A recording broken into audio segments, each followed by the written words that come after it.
വേലിയേറ്റത്തെ തുടർന്ന് വെള്ളപ്പൊക്ക പ്രതിസന്ധി നേരിടുന്ന കൊച്ചി താന്തോന്നി തുരുത്ത് നിവാസികൾ ഇന്നും പ്രതിഷേധം തുടരും. ഉറപ്പ് പാലിക്കുന്നതുവരെ ജിഡ ഓഫീസിന് മുന്നിൽ സമരം തുടരും എന്നാണ് ദ്വീപ് നിവാസികൾ ഇപ്പോൾ അറിയിക്കുന്നത്. അശ്വിൻ പാലാഴിയുണ്ട് വിവരങ്ങളുമായി. അശ്വിൻ, കഴിഞ്ഞ ദിവസം അവരുടെ ദുരിതം നമ്മൾ കണ്ടതാണ്, ദുരിത ജീവിതം കണ്ടതാണ്. ഒരു പരിഹാരവും ഇതുവരെ ഉണ്ടായിട്ടില്ലല്ലോ. എന്തൊക്കെയാണ് വിവരങ്ങൾ അശ്വിൻ?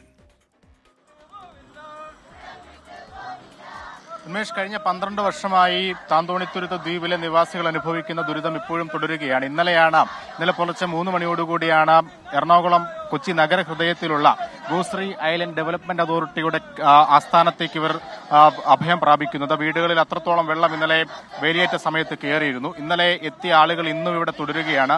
24 മണിക്കൂർ പിന്നിടുമ്പോഴും അവരുടെ ജീവിതത്തിന് വേണ്ടി സുരക്ഷിതമായ വീടുകൾക്ക് വേണ്ടി അവരിപ്പോഴും ആ സമരം തുടരുകയാണ്. രാവിലെ കുട്ടികളൊക്കെ ഇവിടെ നിന്നാണ് സ്കൂളിലേക്ക് പോയത്.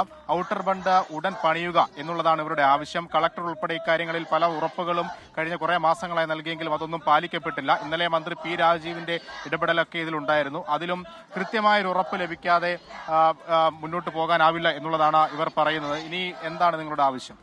സാറേ, ഞങ്ങൾക്കിപ്പോൾ ഒരുപാട് ആവശ്യങ്ങളുണ്ടെങ്കിലും ഞങ്ങളിപ്പോൾ അതിലൊന്നിലും കിടക്കുന്നില്ല. ഞങ്ങൾക്ക് ഇപ്പോൾ ഔട്ടർ ബണ്ട് കെട്ടി അതിൻ്റെ ഉള്ളിലേക്ക് വെള്ളം കയറാതിരിക്കുക, ഞങ്ങളുടെ കുടുംബങ്ങളിൽ വെള്ളം കയറാതിരിക്കുക.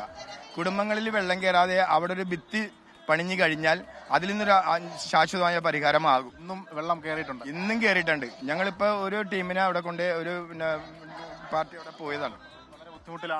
തീർച്ചയായിട്ടും സാർ, ഭയങ്കര ബുദ്ധിമുട്ടാണ്. ഞങ്ങളുടെ പിള്ളേര് പോലും ബുദ്ധിമുട്ടിലാണ് അത് അനുഭവിച്ചുകൊണ്ടിരിക്കുന്നത്.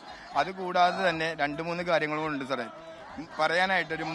അപ്പം ഉന്മേഷ്, എന്തായാലും ഇതാണ് ഇന്നും ഇവരുടെ വീടുകളിലേക്ക് വെള്ളം കയറിയിരുന്നു. കുട്ടികളടക്കം സ്കൂളിൽ പോകുന്നതിന് വലിയ ബുദ്ധിമുട്ടാണ്. ഇന്നിവർ ഇവിടെ അടുപ്പൊക്കെ വെച്ച് ഇന്ന് രാവിലെ മുതലുള്ള ഭക്ഷണം ഇവിടെ നിന്ന് തന്നെയാണ് തയ്യാറാക്കുന്നത്. എന്തായാലും ആ സമരം 2ാം ദിവസവും അതേപടി തുടരുകയാണ്. ഉന്മേഷ്, അശ്വിൻ പാലാഴിയാണ് വിവരങ്ങൾ നൽകിയത്. അവരുടെ സമരം ഇപ്പോഴും തുടരുകയാണ്.